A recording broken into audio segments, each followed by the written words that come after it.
frankly, we should have. Well... Right, so your main point is... No, that's not... Well, my main point, see, I phoned up the Steve Wright show this morning at 7:30. Why? Because I had this kind of talk on about DJs on the radio today, so I said I'd phone up and say how brilliant you were and things. And they wouldn't let me on because they said that, frankly, they didn't think you had a life. And they said that, well... They didn't think I had a life? Yeah. What does that mean? Well, they think you're crap. They say that nobody in the business likes you. This is a guy on it, and your crew, like Clint, they said they didn't like any of this. Wait a minute, this was on the air? Yep. No, it wasn't on the air, it was like Clint. It was a guy that you... Oh, you mean the guy who picks the phone up? Yeah. He said, I don't have a life. Yeah. Yeah, what does that mean? It's saying like that... And he said crap. Nobody in the business likes me? Yeah. He says that you'll never get on FM as well. But I had to sort of point out that you will. Well, whatever happens, it has nothing to do with them. See, I was right. Everybody in this business hates me. Why do you think they hate me so much? God, who knows? I mean, like, you're a very funny and presentable guy, you know? Presentable? Yeah. Well, how the hell do you know that? Because, You see my picture, right. You think maybe I should send a picture to Steve? Yeah. Well, he's got, like... He wouldn't need to send you any photos because he's, like, a bulldog pissed on a nail and that's what face he's got. So. That's what they said. They said everybody in the business hates me. Great. Because I hate everybody in the business right back. Yeah. Boring old farts have been doing the same crap year after year after year after year. He stole most of his act from a DJ called Rick Dees in Los Angeles. Do you have any idea how much he stole from that man? Like, absolutely, virtually everything he did at the start of when he came on Radio 1. The zip sound effect, that yes sir, Mr. Wright, the manager, just everything you could possibly imagine. Just like his whole act was ripped off from a guy called Rick Dees. Yeah. How much do you hate me now, Steve? Come over here and eat this. Thanks a lot, mate. Right? Yeah. They hate me. See, they all listen, but they hate me. Right. Because how would they know what I do if they don't listen?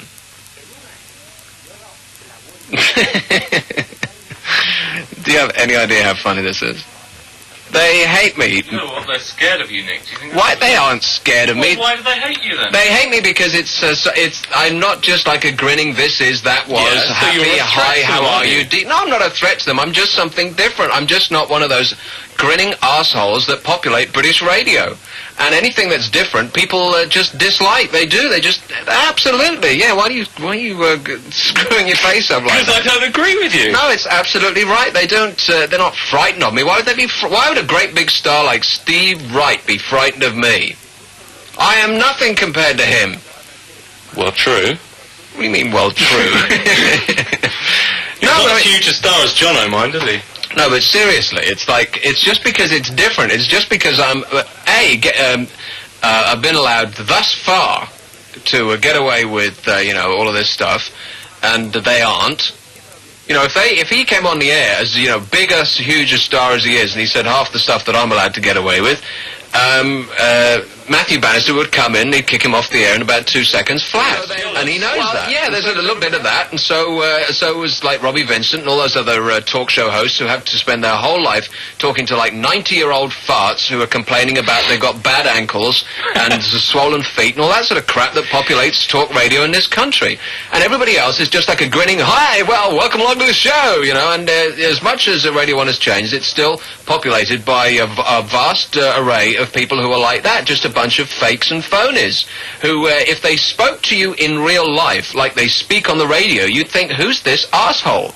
Is anybody come up to you in real? True. Does anybody come up to you in real life and say, hi, how are you? That sort of constricted thing that they do in their throat. They sort of speak right in the back of their throat like this, and they sort of constrict their chest like that, and it all sort of comes out like that. And it's the sort of Tony Blackburn approach to radio. They're all like that. All British DJs are all exactly the same. You go and talk to people in American radio or people on Australian radio, and generally British DJs are a joke to them because they're so limited. They're all the same. If they're not the same as each other, then they're copying American DJs like Rick Dees and the guy who started the Zoo format in, he started it in Florida and then he moved it to New York. What's that guy? Scott Shannon. You see, that's what Steve Wright and all these people, that's what they are. And they all sound, do they or do they not all sound the same? Much, yeah. They've got absolutely nothing to say, nor are they allowed to say anything either by a constricted, a management that constrains them to just limit themselves to a this is, that was, hi, happy, how are you, and the weather is today, and all of that crap that British Radio has been doing for the past, well, since it began. Since Tony Blackburn said, you know what the first word on Radio 1 was? You know what the first word on Radio 1 was and. Really? And does that sum it up or what? And a very warm welcome. Yeah, unbelievably, that's what he said. And welcome along to the exciting new sound of Radio 1. And it's been like that ever since. You know, Matthew Bannister, God bless him, he's going in the right direction, but they're still, the daytime crew over there, with the one or two exceptions, are chronic. They're just like typical British DJ chronics. And they look, and they listen to me, and they think, well, wait a minute, he's not smiling when he speaks, and he's not happy all the time, and he's moaning and groaning and whining and complaining.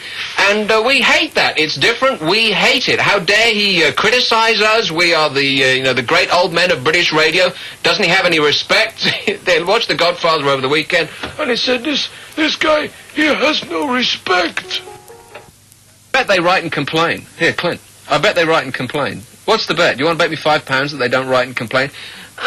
He's picking on us. He said nasty things about us on the radio. Would you please sack him? Because everybody else does. Nobody complains to me directly. Nobody's got the balls to complain to me directly. You know, they are upset about stuff that I say about them on the air. You know, I have the the unmitigated gall to speak my mind on the air and say, you know, like Ross King. I hate Ross King. I said that yesterday. And look here, here's in the local London paper, the Evening Standard, here's a whole column from Victor Lewis Smith on how he hates Ross King too. And I bet nobody complains to him, but I bet the BBC are at this moment writing a letter of complaint about how dare he go on the air and slag off one of our most risingest presenters. And I bet Steve Wright is busy getting some of his friends to write and complain to my boss, how dare he go on the air and we're all supposed to be friends in this great big show business world. Can't he just play the game? No, the game stinks. Tired of the game, you know? Playing a game like everybody loves everybody else in this business. Nobody loves anybody in this business. It's just a great facade. The only time anybody in show business would wish you good luck is if you've got 6 months to live.